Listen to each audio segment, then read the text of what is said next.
Hello students, good morning, good afternoon and good evening.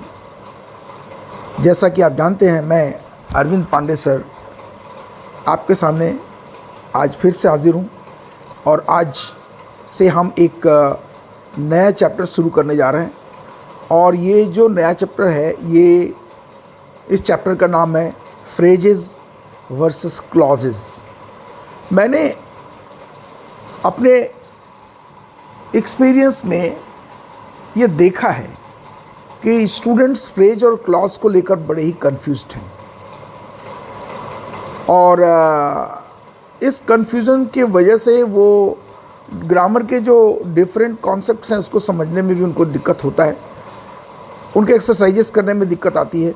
और साथ में जो रीडिंग पैसेज पढ़ते हैं या कोई भी लिटरेचर पीस या कोई भी रनिंग मैटर पढ़ते हैं तो उसमें उनको अर्थ समझने में दिक्कत होती है।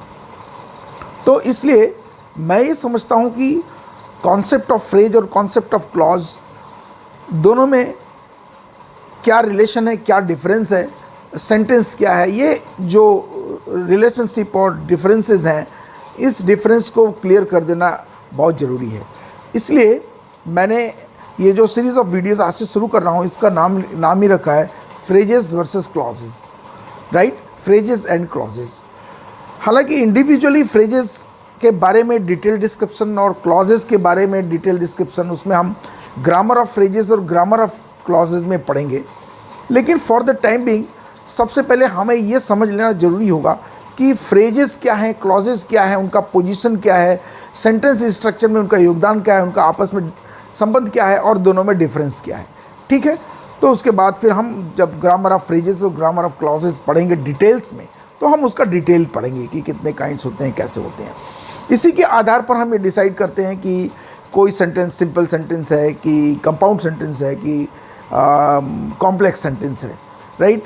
और उसी के आधार पर हम ये डिसाइड करते हैं कि सेंटेंस का ट्रांसफॉर्मेशन कैसे करेंगे, चाहे वो इंट्रोगेटिव से नेगेटिव हो, चाहे नेगेटिव से इंट्रोगेटिव हो, चाहे इंट्रोगेटिव से अफर्मेटिव हो, चाहे अफर्मेटिव से इंट्रोगेटिव हो या इंट्रोगेटिव से नेगेटिव हो। तो ये सारी जो ट्रांसफॉर्मेशंस होते हैं, या सिंपल सेंटेंस से कंपाउंड सेंटेंस या कॉम्प्लेक्स सेंटेंस में, या कॉम्प्लेक्स से सिंपल या कंपाउंड से सिंपल या कंपाउंड से कॉम्प्लेक्स या कॉम्प्लेक्स से कंपाउंड, ये जो ट्रांसफॉर्मेशन ऑफ सेंटेंसेस हैं, ये हम इसी आधार पर कर पाएंगे जब हमारा कॉन्सेप्ट फ्रेज और क्लॉज का बिल्कुल क्लियर होगा, क्लॉज और सेंटेंस का बिल्कुल क्लियर होगा। तो आज हम एक नया वीडियो आपके सामने, जैसा कि मैंने बताया, लेकर के आए हैं। आज हम शुरू कर रहे हैं फ्रेजेस एंड क्लॉजेस। जैसा कि आप यहाँ देख सकते हैं, फ्रेजेस वर्सेस क्लॉजेस लिखा हुआ है और ये आज लेक्चर 1 है इसका। इसमें आज हम पढ़ेंगे फॉर्मेशन ऑफ ए सेंटेंस और इसमें हम फ्रेज से शुरू करेंगे, राइट। और देखेंगे सबसे पहले कि फ्रेज एक्चुअली में सेंटेंस के फॉर्मेशन में उसका स्थान कहाँ पर है।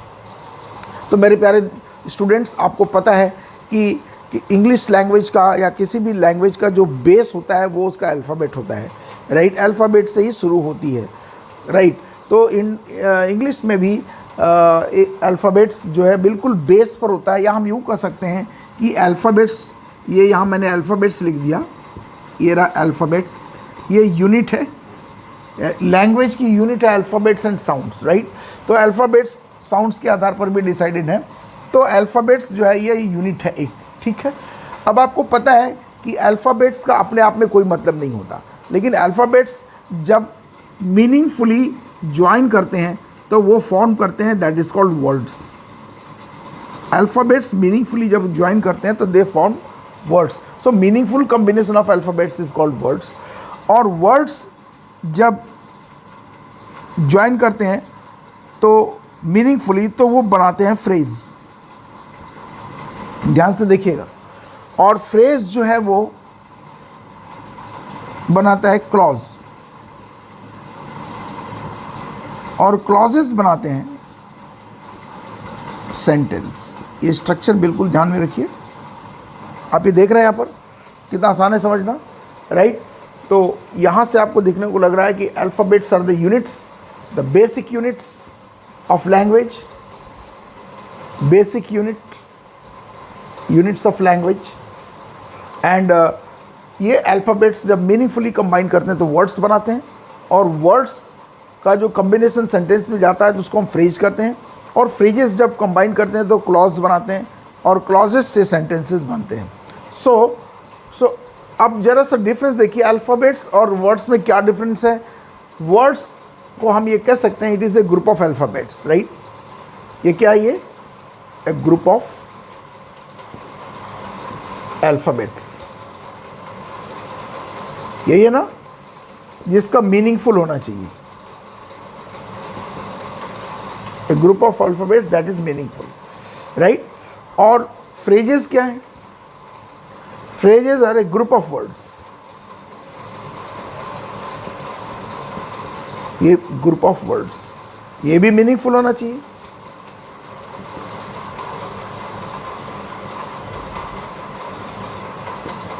क्लॉजेस क्या है, अ ग्रुप ऑफ फ्रेजेस,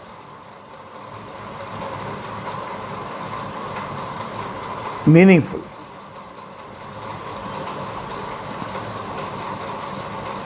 और सेंटेंस क्या है,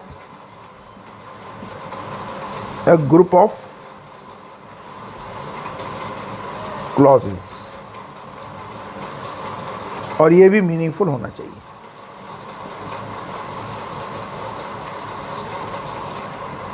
स्टूडेंट्स, ये बिल्कुल यहाँ पर क्लियर है आपको कि अल्फ़ाबेट्स जो है वो बेसिक यूनिट्स हैं, और हम ये कह सकते हैं कि जो अल्फ़ाबेट्स बेसिक यूनिट होने की वजह से जब ये मीनिंगफुली कंबाइन करते हैं तो जो फर्स्ट यूनिट बनता है, ये जो है फर्स्ट यूनिट, ये क्या है, ये फर्स्ट यूनिट, पहला यूनिट है, मीनिंगफुल यूनिट, राइट, जिसे हम बोलते हैं it is a group of alphabets, right. और जब ग्रुप ऑफ अल्फ़ाबेट्स कंबाइन करके फ्रेज बनाते हैं तो वो सेंटेंस का एक पार्ट बनते हैं, ये भी एक ग्रुप है, this is second unit, right.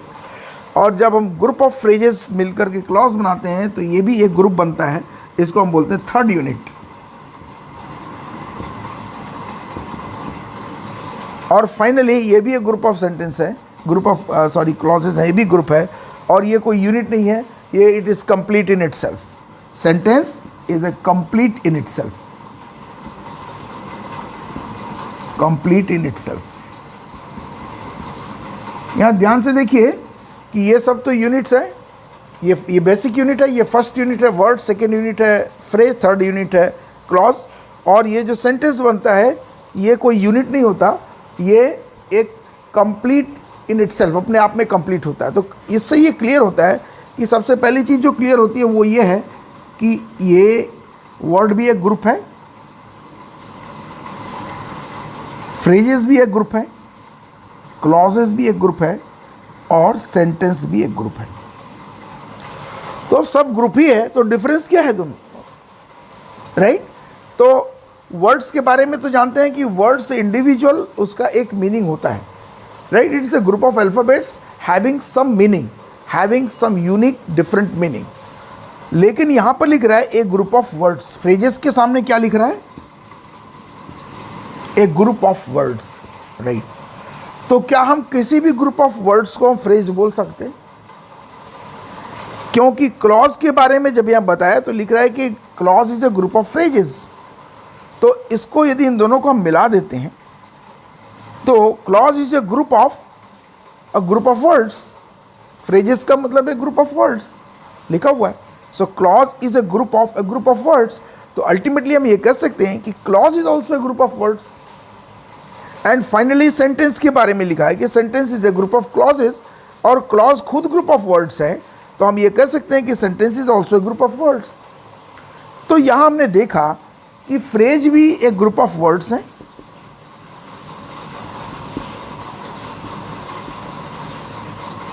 Clause भी एक तरह का एक ग्रुप ऑफ वर्ड्स है, और सेंटेंस भी एक तरह का एक ग्रुप ऑफ वर्ड्स है।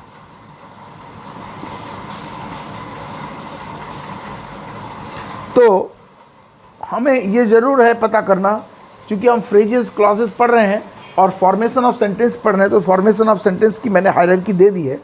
इसमें कन्फ्यूज़न कहाँ आ रहा है कि फ्रेज भी ग्रुप ऑफ वर्ड्स है, क्लॉज भी ग्रुप ऑफ वर्ड्स है, और सेंटेंस भी ग्रुप ऑफ वर्ड्स है। तो इन तीनों में डिफरेंस क्या है, राइट। तो हम आगे यही समझेंगे कि इन तीनों में डिफरेंस क्या है, स्पेसिफिकली फ्रेजेस और क्लॉजेस को लेकर, ठीक है। तो स्टूडेंट्स, आइए हम लोग देखें ग्रुप्स ऑफ वर्ड्स का कॉन्सेप्ट क्लियर करें, ठीक है। तो मैंने जैसा बताया था कि फ्रेज भी ग्रुप ऑफ वर्ड है, क्लॉजेस भी ग्रुप्स ऑफ वर्ड्स हैं और सेंटेंस भी ग्रुप्स ऑफ वर्ड्स हैं। तो ग्रुप ऑफ वर्ड्स का कॉन्सेप्ट क्लियर करते हैं, ठीक है। एक एग्जाम्पल हमने यहाँ पर लिया हुआ है, he works too slowly, right. अब इस एग्जाम्पल को जरा ध्यान से देखिएगा आप, ये यहाँ ही से शुरू होता है और स्लोली पर यहाँ पर जाकर ख़त्म होता है। तो इसमें कितने ग्रुप्स ऑफ वर्ड्स बन सकते हैं, इसमें पॉसिबल ग्रुप्स ऑफ वर्ड्स, और यहाँ मैंने एक बताया मीनिंगलेस ग्रुप्स ऑफ वर्ड्स, क्योंकि ऐसा कन्फ्यूजन देखने में आया, स्टूडेंट्स ने कई बार ऐसा ग्रुप्स बना दिया जो कि मीनिंगलेस है। तो हमें ये डिफरेंस समझना पड़ेगा कि इसमें किस किस वर्ड्स को लेकर के हम ग्रुप्स बना सकते हैं, ठीक है। तो सबसे पहले देखिए पॉसिबल ग्रुप्स ऑफ वर्ड्स क्या है। एक तो ही से शुरू होता है और स्लोली पर ख़त्म हो जाता है, ये एक पूरा का पूरा एक ग्रुप ऑफ वर्ड है। तो पहला ग्रुप ऑफ वर्ड में पॉसिबल यही है क्या, कि ही वर्क्स टू स्लोली, ही देखिए वर्क्स टू स्लोली, एक ग्रुप ऑफ वर्ड तो यही है जो कि पॉसिबल है। दूसरा क्या है देखते हैं, दूसरा क्या पॉसिबल है, दूसरा है एक ले सकते हैं हम टू स्लोली, क्या ले सकते हैं, टू स्लोली, यस। दूसरा पॉसिबल ग्रुप ऑफ वर्ड है टू स्लोली। तीसरा पॉसिबल ग्रुप ऑफ वर्ड है वर्क्स टू स्लोली। तीसरा क्या है, possible works too slowly, right. तो अभी हमें जो पॉसिबल ग्रुप्स ऑफ वर्ड्स दिख रहा है वो ये तीन इसमें दिख रहे हैं। अभी आप ये पूछ सकते हैं कि सर ये वर्क्स और टू को लेकर के क्या हम एक पॉसिबल ग्रुप ऑफ वर्ड बना सकते हैं। तो यदि मैं यहाँ लिख दूँ वर्क्स टू, तो ये भी एक ग्रुप ऑफ वर्ड बन रहा है, लेकिन ये मीनिंगलेस है। क्यों मीनिंगलेस है अभी मैं बता रहा हूँ। यहाँ पर यदि मैं देखूँ टू स्लोली, तो ये मीनिंगफुल क्यों है। मीनिंगफुल इसलिए है क्योंकि आप ये देखिए, ये जो टू वर्ड है वो स्लोली के लिए आया हुआ है। यहाँ टू वर्ड जो है वो स्लोली के लिए आया हुआ है, और स्लोली वर्ड अपने आप में एक एडवर्ब वर्ड है जो कि स्लो एडजेक्टिव से बना है। तो ये जो टू स्लोली लिखा है ये एक पॉसिबल ग्रुप ऑफ वर्ड हुआ, क्योंकि इन दोनों में आपस में कुछ संबंध है, मीनिंग वाइज कुछ संबंध है। इसमें एक दूसरे के लिए आया हुआ है, और इन दोनों में एक हेड वर्ड है स्लोली, जिसके बिना दूसरे का अस्तित्व मीनिंगलेस है। यदि यहाँ से हम स्लोली हटा दें तो ही वर्क्स टू बोलने से कुछ समझ में नहीं आएगा। यदि हम टू हटा दें तो ही वर्क्स स्लोली बोलने से कुछ समझ में आएगा। इसका मतलब ये हुआ कि इस ग्रुप ऑफ वर्ड में टू स्लोली में स्लोली मोर इम्पॉर्टेंट है और टू लेस इम्पॉर्टेंट है, लेकिन टू स्लोली के लिए ही आया है, यहाँ पर टू वर्क्स के लिए नहीं आया है। इसलिए हम ये ग्रुप को हम पॉसिबल ग्रुप ऑफ वर्ड मानेंगे, रेलिवेंट ग्रुप ऑफ वर्ड्स मानेंगे। इसके उल्टे में यहाँ देखिए, यहाँ पर वर्क्स और टू आया है। यहाँ पर वर्क्स का ना तो कोई टू से संबंध है और ना ही टू का कोई संबंध वर्क से है। यदि हम इसको हटा भी देते हैं तो कोई फ़र्क नहीं पड़ता, इससे इसका कोई रिलेशन नहीं है। तो हमें ये समझ में आता है कि ग्रुप ऑफ वर्ड्स जब हम लेते हैं तो इस ग्रुप ऑफ वर्ड्स में जो भी ग्रुप्स हैं वो उनका आपस में संबंध होना चाहिए। उसमें कोई ना कोई एक हेड वर्ड होगा, राइट, और बाकी सारे जो वर्ड होंगे वो उसके लिए आए होंगे, राइट। यहाँ पर देखिए वर्क्स टू स्लोली देखते हैं, तो वर्क्स टू स्लोली में यहाँ पर वर्क्स टू स्लोली इस ग्रुप का संबंध इसके साथ है। कैसे काम करता है, बहुत स्लो काम करता है, राइट। तो ये जो वर्क्स टू स्लोली है इसमें हेड वर्ड हो गया वर्क्स और टू स्लोली इसके लिए आया हुआ है, कि इस वर्क्स के लिए ये आया हुआ है, ये ग्रुप ऑफ वर्ड, राइट। तो हम इसको मीनिंगफुल कॉम्बिनेशन मान सकते हैं। इसमें स्लोली हेड वर्ड है, sorry I am very sorry, works head word है, क्योंकि इसको हम, यदि हम वर्क्स को हटा दें तो टू स्लोली, यहाँ से वर्क्स हट जाए, ही टू स्लोली का कोई मतलब नहीं निकलेगा। इसलिए इस ग्रुप ऑफ वर्ड में वर्क्स जो है हेड वर्ड है, यहाँ पर ये स्लोली हेड वर्ड है और यहाँ पर वर्क्स हेड वर्ड है, और ये टू आया हुआ है हेड वर्ड के लिए, यहाँ पर पूरा का पूरा ग्रुप आया हुआ है हेड वर्ड के लिए, राइट। तो हम ये देख सकते हैं कि this is also meaningful combination of words, right. अब यहाँ पर क्वेश्चन ये उठता है कि सर क्या ही वर्क्स को ले सकते हैं? तो ही वर्क्स को हम ले नहीं सकते, क्योंकि प्रोनाउंस का यूज़ हम फ्रेजेस में नहीं कर सकते। ये ग्रामर का रूल है, क्यों नहीं कर सकते? फ्रेजेस बनेंगे यदि वो इनडेफिनिट प्रोनाउंस आते हैं तो उसको हम कंसिडर एज ए लिंक मान सकते हैं, या रिलेटिव प्रोनाउंस को एज ए लिंक मान सकते हैं, ये सब्जेक्ट का काम कर सकते हैं, ठीक है। इसलिए हम उसको इग्नोर करते हैं, उसको हम नहीं लेते हैं ग्रुप ऑफ वर्ड्स में। हाँ, यदि इसमें ही की जगह पर कोई ग्रुप ऑफ वर्ड्स होता जिसमें नाउन हेड वर्ड होता, तो हम उस पूरे ग्रुप ऑफ वर्ड्स को हम रेलिवेंट ग्रुप ऑफ वर्ड्स मान सकते थे। हम उसको एग्जाम्पल दे करके आगे समझाएंगे, ठीक है। तो हम इसमें इररेलिवेंट ग्रुप ऑफ वर्ड्स में ही वर्क्स भी यहाँ पर लिख सकते हैं। उसका कारण ये है कि ही अपने लिए आया है, वर्क्स अपने लिए आया है, वर्क्स ही के लिए नहीं आया, ही वर्क्स के लिए नहीं आया है, और इन दोनों में कोई इस तरह का संबंध नहीं है एक दूसरे से के आने के लिए, कोई एक दूसरे पर डिपेंडेंट नहीं है, इसलिए हम इसको हम रेलिवेंट ग्रुप ऑफ वर्ड्स के रूप में नहीं मान सकते। अब राइट, अब जरा इसको देखें, ये जो ग्रुप्स ऑफ वर्ड्स है, आपको पता है ही से लेकर के स्लोली तक, इसको क्या बोलेंगे? इसको पता है, बोलेंगे सर ये तो सेंटेंस है। अब बोलेंगे ये सेंटेंस है, ही वर्क्स टू स्लोली, ये सेंटेंस है कि नहीं? बोलेंगे yes sir it is a sentence. ये सेंटेंस क्यों है यदि पूछा जाए तो शायद कुछ लोग कंफ्यूज कर जाएंगे, मैं उसको एक्सप्लेन करूंगा।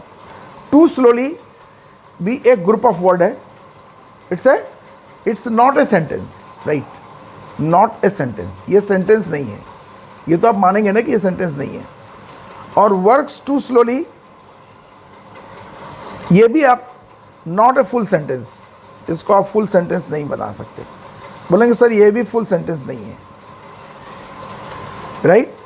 तो इसका मतलब ये तो क्लियर हो गया कि ये दोनों सेंटेंस नहीं है, हालांकि दोनों ग्रुप्स ऑफ वर्ड्स हैं। क्लियर हो गया ना इसका मतलब? और इसको ध्यान से देखिए कि हालांकि ये अपने आप में सेंटेंस नहीं है, लेकिन ये दोनों सेंटेंस फॉर्मेशन में काम आ रहे हैं। टू स्लोली भी सेंटेंस का एक पार्ट है, ये जो ग्रुप ऑफ वर्ड है टू स्लोली ये भी इसका एक पार्ट है सेंटेंस का, और वर्क्स टू स्लोली ये भी जो ग्रुप ऑफ वर्ड है ये सेंटेंस का एक पार्ट है। यानी बेसिकली हम ये समझ लिए कि ये ग्रुप ऑफ वर्ड ये सेंटेंस बना रहा है और ये ग्रुप ऑफ वर्ड भी एक सेंटेंस बना रहा है, राइट। तो इन दोनों में डिफरेंस क्या है ग्रुप ऑफ वर्ड्स में, राइट। चलिए देखते हैं इन दोनों में डिफरेंस क्या है। डिफरेंस समझने के लिए हम इसको इस तरह से समझते हैं,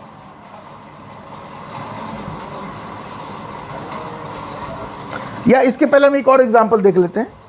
चलिए इसके पहले एक और एग्जांपल देख लेते हैं, तो उसके बाद हम डिफरेंस समझते हैं।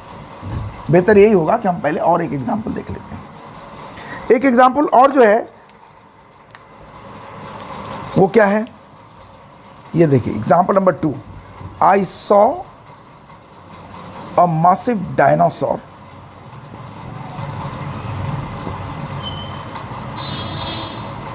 in the movie. I saw a massive dinosaur in the movie. In the movie. अब इस सेंटेंस में देखें यदि, तो ये पूरा का पूरा कितने ग्रुप्स ऑफ वर्ड्स हैं? Groups, possible relevant groups of words कितने बन रहे हैं? चलिए हम लोग पहले इसका निशान लगा लेते हैं, राइट। इसमें हम द मूवी ले सकते हैं, एक ग्रुप ये बन सकता है, राइट। तो पहला ग्रुप हो गया द मूवी,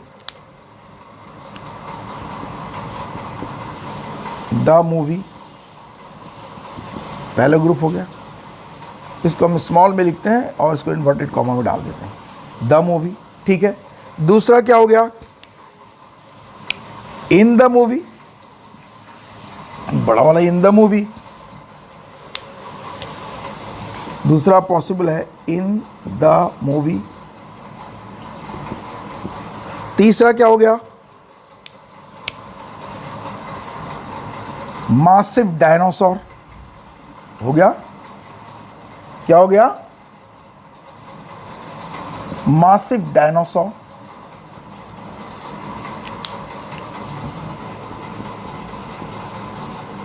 मासिव डायनासोर। चौथा हो गया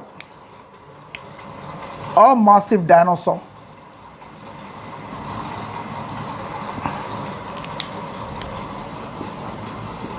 अ massive dinosaur.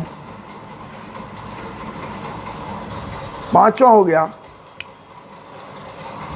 Saw a massive dinosaur. ये हो गया पांचवा, सॉ अ मासिव डायनासोर। पांचवा हो गया saw a massive dinosaur, right. और छठवां हो गया पूरा का पूरा, ये पूरा का पूरा छठवां हो गया।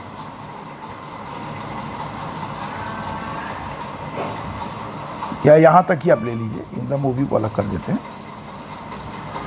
इन द मूवी भी ले सकते हैं, चलिए ले लेता हूं।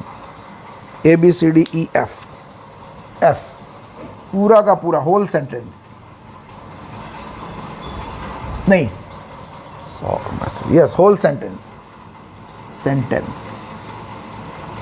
तो और इसमें यदि इरेलीवेंट ग्रुप बनाए तो क्या बन सकता है? इरेलीवेंट ग्रुप, इरेलीवेंट ग्रुप में बन सकता है डायनासोर इन, डायनासोर इन। इसका कोई आपस में संबंध नहीं है, इसलिए नहीं बना सकते। दूसरा बन सकता है इन द, ये भी इरेलीवेंट ग्रुप ऑफ वर्ड्स हैं, राइट। तीसरा बन सकता है सॉ अ, ये भी नहीं हो सकता। और आई सॉ, ये भी नहीं बन सकता। तो ये सभी रेलिवेंट ग्रुप्स ऑफ वर्ड्स हैं, इसलिए जब भी आपको ग्रुप ऑफ वर्ड्स बनाना हो तो वो रेलिवेंट बनाना पड़ेगा, इरेलीवेंट नहीं बना सकते। इरेलीवेंट बनाएंगे तो ग्रुप ऑफ वर्ड तो बन जाएगा, लेकिन ना ही वो फ्रेज होगा, ना ही वो क्लॉज होगा, और ना ही वो सेंटेंस होगा। इसलिए रेलिवेंट ग्रुप ऑफ वर्ड्स बनाना है इसमें। अब कैसे रेलिवेंस का कैसे पता चलेगा? यहाँ देखिए द मूवी लिखा हुआ है, इसमें द किसके लिए है? मूवी के लिए है, राइट। द मूवी के लिए है, राइट। और इसलिए ये एक रेलिवेंट ग्रुप ऑफ वर्ड है, क्योंकि दोनों का आपस में संबंध है। तीसरा देखिए इन द मूवी, यहाँ पर इन किसके लिए आया है? मूवी के लिए आया है। द किसके लिए आया है? द भी मूवी के लिए आया है। इसका मतलब ये इन द मूवी एक रेलिवेंट ग्रुप ऑफ वर्ड है। और तीसरा मासिव डायनासोर, ये मासिव किसके लिए आया है? डायनासोर के लिए आया है, इसकी क्वालिटी बता रहा है, इसलिए ये group of word relevant group of word है। मासिव डायनासोर के लिए आया है, डायनासोर मासिव के लिए नहीं आया है। यहाँ पर देखिए अ मासिव डायनासोर, ये भी एक ग्रुप ऑफ वर्ड रेलिवेंट है, क्योंकि अ भी डायनासोर के लिए आया है जो कि नंबर बता रहा है, और मासिव भी डायनासोर के लिए आया है जो कि क्वालिटी बता रहा है, इसलिए ये पूरा का पूरा ग्रुप भी एक रेलिवेंट ग्रुप ऑफ वर्ड है। सॉ अ मासिव डायनासोर, ये भी रेलिवेंट ग्रुप ऑफ वर्ड है। और बाकी पूरा का पूरा सेंटेंस हम ले लें तो ये भी ग्रुप ऑफ वर्ड है। इसमें यहाँ से यहाँ तक जो ग्रुप ऑफ वर्ड है उसको हम सेंटेंस बोल रहे हैं, और बाकी किसी को भी सेंटेंस हम नहीं बोल रहे हैं, राइट। बाकी को हम बोलते हैं फ्रेजेस, राइट। तो बोलेंगे सर क्लॉज कहाँ गया? तो क्लॉज हम समझेंगे, लेकिन पहले आप ये समझ लीजिए कि सेंटेंस का स्ट्रक्चर क्या है। बेसिकली हम देखें यदि सेंटेंस को एनालाइज करते हैं तो हम पिछला सेंटेंस लेकर के देखें, पिछला सेंटेंस हम लेकर के देखें। पिछला सेंटेंस हमने जो लिया था वो था he works too slowly. Simple example से जल्दी क्लियर होता है। He works too slowly. हम इस एग्जाम्पल से सरल एग्जाम्पल लेके चल रहे हैं, थोड़ा सा छोटा सेंटेंस लेकर के चल रहे हैं। इसमें यदि हम देखें तो वर्क्स जो है इसका प्रिंसिपल वर्ब है, और यदि इसमें हम सब्जेक्ट और प्रिंसिपल वर्ब में डिवाइड करें तो सब्जेक्ट इसका होगा ही। आपको पता है कैसे ही होगा सब्जेक्ट, ठीक है। और ही सब्जेक्ट आपको पता है, इसलिए आप जो एक्टिव पैसिव वॉइस मैंने जो पढ़ाया था उसका जो वीडियो था, उसके इनिशियल वीडियोस में, शुरू के वीडियो में हमने कुछ बताया था, उसे आप जरूर देखिएगा, ठीक है। ही वर्क्स टू स्लोली, यहाँ पर वर्क्स के लिए ही आया है, और इस वर्क्स की क्वालिटी बता रहा है टू स्लोली, ये एडवर्ब है, राइट, एडवर्बल फ्रेज है, ये ग्रुप ऑफ वर्ड है एक्चुअली। तो हम ये देख सकते हैं कि इसको हम सब्जेक्ट, एक पार्ट सब्जेक्ट को अलग कर दें और एक पार्ट प्रेडिकेट को अलग कर दें, तो हम ये बता सकते हैं कि इसमें, इस ग्रुप ऑफ वर्ड में एक सब्जेक्ट है, राइट, इस ग्रुप ऑफ वर्ड में एक सब्जेक्ट है,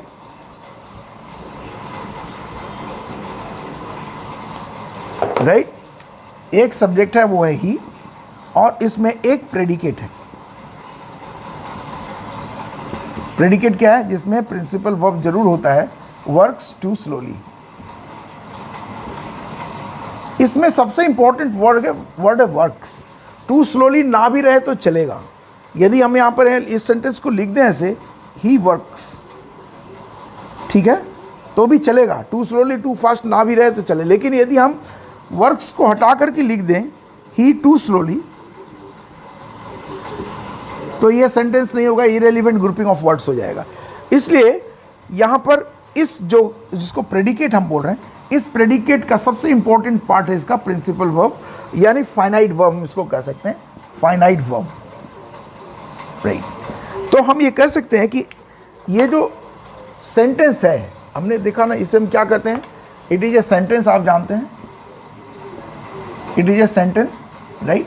इस सेंटेंस की विशेषता यह है कि इसमें कम से कम एक सब्जेक्ट होता है और एक प्रेडिकेट होता है, यानी हम ये कह सकते हैं कि इसमें एक सब्जेक्ट होता है और एक फाइनाइट वर्ब होता है, कम से कम, मिनिमम।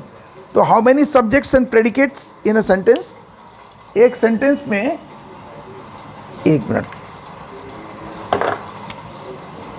सेंटेंस में सब्जेक्ट्स एंड फाइनाइट वर्ब्स और प्रेडिकेट, हम दोनों को ऑब्लिक कर देते हैं। प्रेडिकेट का मोस्ट इंपॉर्टेंट पार्ट है फाइनाइट वर्ब, क्योंकि यदि फाइनाइट वर्ब यहाँ से निकाल दे तो फिर प्रेडिकेट का कोई मतलब नहीं रह जाता। Subject and predicate, right. तो सेंटेंस में कितने सब्जेक्ट हो सकते हैं? वन और greater than one, greater than और इक्वल टू वन हो सकता है, ग्रेटर देन वन और इक्वल टू वन। और फाइनाइट वर्ब में उसी हिसाब से क्या होगा? ग्रेटर देन वन और इक्वल टू वन। यदि वन सब्जेक्ट है तो वन प्रेडिकेट होगा, if there is one subject तो वन प्रेडिकेट होगा। यदि टू सब्जेक्ट है तो उसका टू प्रेडिकेट होगा, राइट। यदि थ्री सब्जेक्ट्स है तो उसका थ्री प्रेडिकेट्स होगा, राइट। याद करिएगा इसको। लेकिन कोई ज़रूरी नहीं है, एक सब्जेक्ट का दो प्रेडिकेट भी निकल करके आ सकता है, लेकिन बेसिकली हम उसको समझेंगे तो उसको दो सब्जेक्ट और दो प्रेडिकेट में डिवाइड कर लेंगे। इसको हम समझेंगे जब हम कंपाउंड और कॉम्प्लेक्स सेंटेंस पढ़ेंगे, राइट। तो हम बेसिकली समझ सकते हैं कि एक सेंटेंस में एक सब्जेक्ट होता है, एक प्रेडिकेट होता है। तो फिर बाकी जो ग्रुप ऑफ वर्ड बच गया, जो हमने लिखा था अभी, इसी में देख लेते हैं। तो इसमें जो बाकी जो ग्रुप ऑफ वर्ड बच गया, इसको हम ध्यान से देखते हैं। इसमें क्या देखा हमने? जैसे हमने लिखा टू स्लोली, क्या इसको हम सब्जेक्ट और प्रेडिकेट में डिवाइड कर सकते? नहीं कर सकते, क्योंकि सब्जेक्ट किसी वर्ब का होगा और प्रेडिकेट में वर्ब जरूर होगा। लेकिन इसमें ना तो टू वर्ब है और ना ही स्लोली वर्ब है, इसलिए इस ग्रुप ऑफ वर्ड्स को हम क्या बोलेंगे? सेंटेंस नहीं बोल सकते, इसको हम फ्रेज बोलेंगे। क्या बोलेंगे? फ्रेज। फ्रेज में क्या होता है? No division of subject and predicate और सब्जेक्ट एंड फाइनाइट वर्ब, और no division of subject and predicate और सब्जेक्ट एंड फाइनाइट वर्ब। यानी एक ग्रुप ऑफ वर्ड्स जो कि सेंटेंस का पार्ट हो सकता है और सेंटेंस बनाने में काम कर सकता है, लेकिन उसका कोई सब्जेक्ट और प्रेडिकेट डिवीजन नहीं हो सकता, ऐसे ग्रुप ऑफ वर्ड को हम फ्रेज बोलेंगे, राइट। तो हमारे ख्याल से फ्रेज का कॉन्सेप्ट अब आपको क्लियर हो रहा है धीरे धीरे। इसी में देखा जाए, दूसरा एग्जाम्पल में हमने लिया था works too slowly, works too slowly. क्या हम इसको सब्जेक्ट और प्रेडिकेट में डिवाइड कर सकते हैं? हम वर्ब्स को यदि फाइनाइट वर्ब मान लें तो क्या इसका सब्जेक्ट इसमें दिया हुआ है? नहीं दिया हुआ है। इसलिए वर्क्स और टू स्लोली दोनों रिलेटेड हैं। ये ग्रुप ऑफ वर्ड बना रहे हैं, लेकिन इसको हम सब्जेक्ट और प्रेडिकेट में डिवाइड नहीं कर सकते। इसलिए ये मीनिंगफुल है, रेलिवेंट है, और इसलिए इसको हम सेंटेंस ना बोल करके इसको हम बोलेंगे phrase. So what is a phrase?